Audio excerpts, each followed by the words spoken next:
Giddy up. Nah.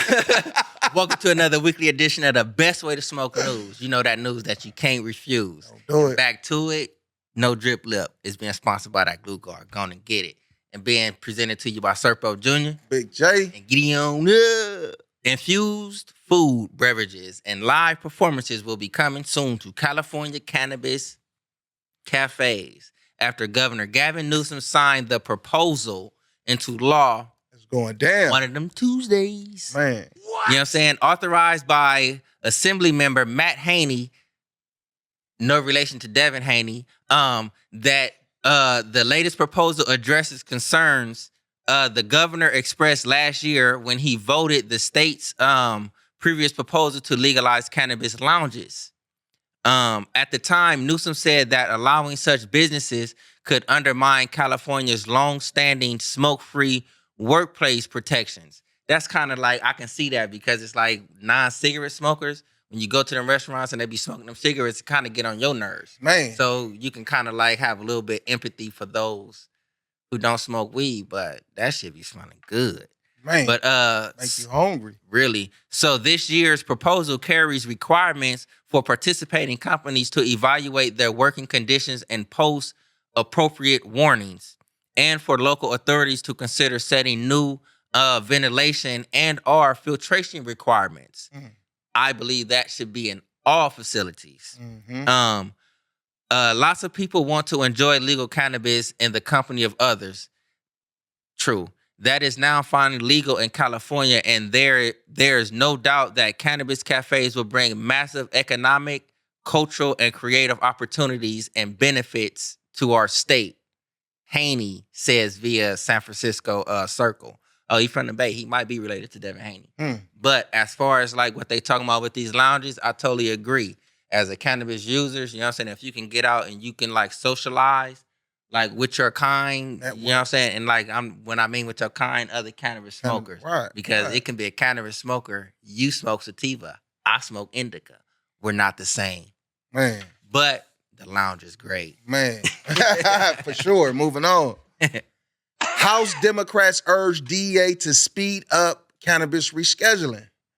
Top Democrats from influential House committees are urging the Drug Enforcement Administration, for short, the DEA, to expedite the process of rescheduling cannabis. Man, we need that. In a letter sent to Attorney General Merrick Garland, a DEA administrator, and Milgram, Representatives Jerrold, Nadler, and Frank Pallone, ranking members in the Judicial and Energy and Commerce Committees, Representative. Word up. Word up. Representatively stressed the need for quick action following a scientific review by the Biden administration. While the immediate focus is on rescheduling to Schedule 3, which would loosen some federal restrictions on cannabis, the legislatures urged for federal agencies to explore further reform. So it's out there. It's out there. And it's not just coming from us. It's coming from the people that actually voice that really matter in the shit, though. You know what I'm saying? So they trying to push it past just descheduling. So it might take some time, though, but it's out there. We want it to go past descheduling. Yeah, rescheduling. Hell yeah, go past that. I like this one right here. This the homegirl. You know, she was at my house last week. You know what I'm saying? We had some collard green. Man, she cooked them in the tub.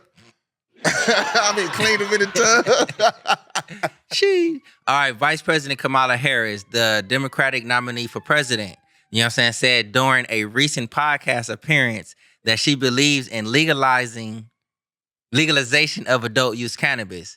We need to legalize it and stop criminalizing this behavior, she said. She did say that, you know what I'm saying? If y'all don't know, it's out there. I can tell them what podcast to go to. Mm-hmm. Check out All the Smoke. It's over there. Yep. You know what I'm saying? Shout out to All the Smoke. Yes, indeed. For the first time since becoming the Democratic nominee for president, Vice President Kamala Harris voiced her opinion on cannabis reforms. reaffirming in a podcast interview released Monday that she believes in legalizing adult use cannabis. So legalizing adult use cannabis, I'm going to generalize for everybody because it wasn't specified. That's for medical and recreational. Facts. You know what I mean? I just think we have to come to a point where we have to understand that we need to legalize it and stop criminalizing this behavior. Vice President Harris told the host of All the Smoke, a sports podcast. Shouts out to them brothers. You know what I'm saying? And it's like, what behavior are you like trying to like point and pick out to be like is being criminal? Right. Of a weed smoker. You know what I'm saying? A weed smoker, if being thoughtful, creative is criminal, I mean, sheesh. Hey, all I'm doing is purchasing to enjoy it. You know what I'm saying? And then in or the last medical purpose. Really, and in the last statement, I just feel strongly, she said it. She just don't feel people should be going to jail for it. I could dig that. On that point, I agree with the sister. For but sure. the collard greens in the tub, good. Stop it. Moving on. Marijuana enhances enjoyment of music. New study finds confirming what every stoner already knows. You know of course we know this, though. You know what I'm saying? But it's some people that don't. That's just finding that out. Millennials. Look, authors from Toronto Metropolitan University wrote in a preprint that the research highlights the profound yet idocentric